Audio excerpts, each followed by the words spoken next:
म्हणून या जगामध्ये धार्मिक लोकांचं प्रमाण खूप मोठ्या प्रमाणामध्ये आहे. पंढरपूरला काही कमी गर्दी होत नाही किंवा आळंदीला कमी गर्दी होत नाही. ज्ञानोबांनी याच्यासाठी खूप सुंदर ओवी लिहिलेली, आस्थेच्या महापुरी. हा शब्द वर्तमान काळात इतका लागू होतो. आस्थेचा महापूर. 10-15 वर्षापूर्वी एवढी जागरूकता नव्हती लोकांमध्ये. कमी आस्था होती, कमी लोक यायचे. पण हे चॅनल म्हणा, समाज माध्यम म्हणा, प्रवचन कीर्तन म्हणा, याच्यातून एवढं डोक्यामध्ये भरलं गेलं की एक आस्थेचा महापूर तयार झाला. एकही देवाला रिकामं राहायची आता संधी मिळाली नाही.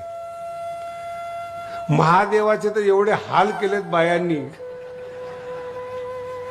न झाडाला पानं राहिलेत न फुलं राहिलेले.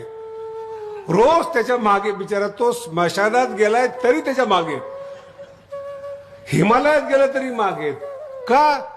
याला पूजा केल्याने आपली इच्छा पूर्ण होते. मराठी कितपत कळते मला माहित नाही. याची पूजा केल्याने आपली इच्छा पूर्ण करते. दोघात फरक आहेत. पूजा करणं हा आध्यात्मिक भाग आहे आणि इच्छा पूर्ण होणं हा सांसारिक भाग आहे. इच्छा नसणं पारमार्थिक भाग आहे.